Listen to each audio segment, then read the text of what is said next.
You know, have you ever stopped to think about how a single recipe can tell a story? I mean, not just a family story, but the story of an entire culture, a history, even a shared human instinct that stretches across thousands of miles. Well, today we're going to dive into a pretty fascinating culinary mystery. Right, so look at these. On the surface, you'd probably say, not a whole lot.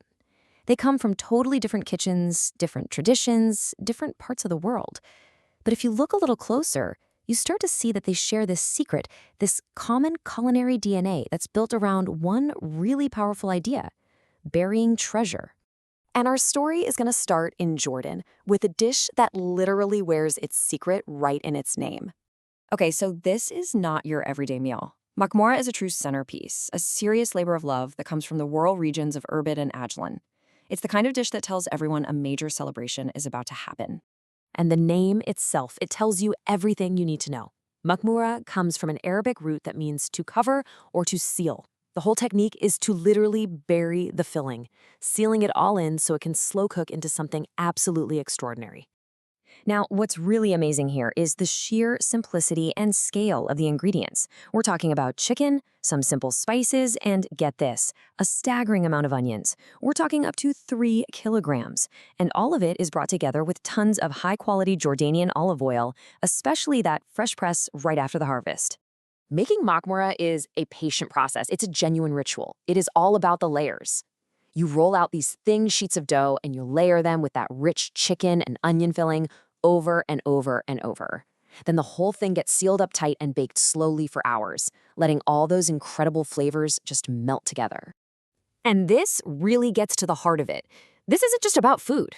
In villages all across northern Jordan, making makmoura is a communal thing. It's the showstopper for Eid, for weddings, for any time a community gets together to celebrate. It's a real taste of tradition and local pride. Okay, so now let's zoom out of it. Because this basic idea of sealing amazing flavor inside dough, it's not just a Jordanian thing. It actually echoes all over the world in some surprisingly similar ways. This is where our little journey gets really interesting. We're about to go on a quick world tour to find Makmoura's culinary cousins, dishes that totally share its soul but have their own unique local twists. First stop, Turkey.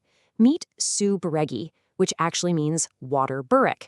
And just like Makmoura, it's all about layers. But here is the big twist. Instead of just baking the dough, the sheets are first boiled in salted water before they get layered with cheese or meat. That one step completely changes the texture, making it unbelievably tender and moist. All right, now let's head over to the mountains of Georgia. Here, a dish called Kubdari takes a totally different approach. Instead of all those layers, it's about sealing. Finely chopped, seasoned meat gets wrapped up inside a single piece of dough. And of course, this idea of folding and sealing is shared by the empanada, which traveled all the way from Spain to become a beloved staple across Latin America. So yeah, this chart just sums it all up, right? You've got 4 different dishes from 4 different cultures, but they all share that one core idea: wrap a delicious filling in dough. Whether you're burying it, boiling it, sealing it, or folding it, the goal is exactly the same: create a perfect, self-contained package of flavor.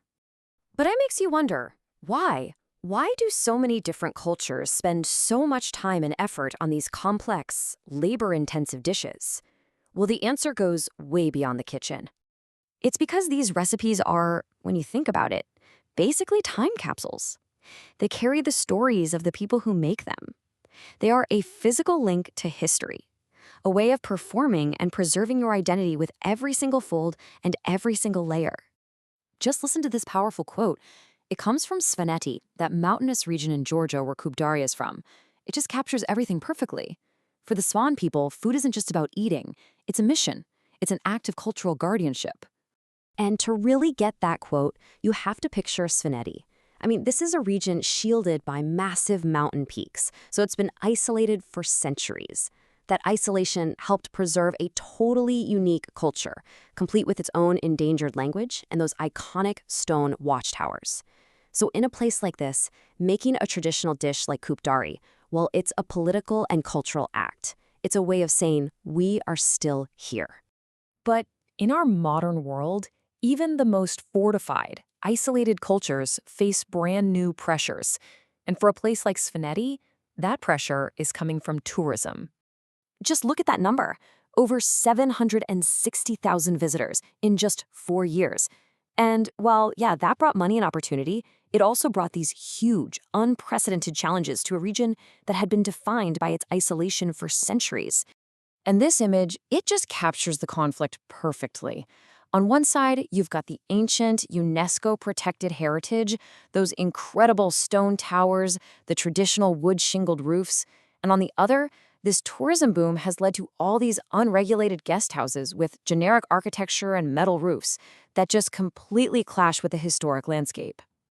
And the stakes here are incredibly high. This construction isn't just ugly, it's actively endangering Svaneti's heritage.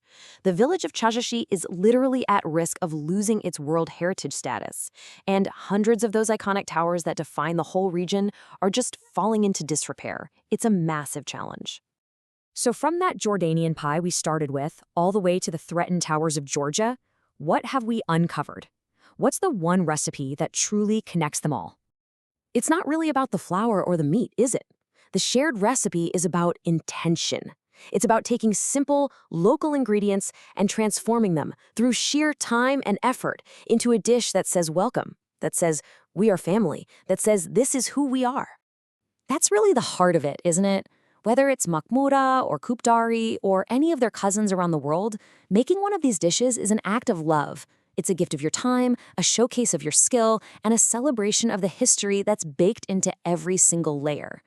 Because ultimately, that's what these amazing dishes are. They are edible history. They're little time capsules of culture. They are buried treasures, filled not just with chicken or cheese, but with stories, with identity, and with that timeless human need to gather, to share, and to celebrate.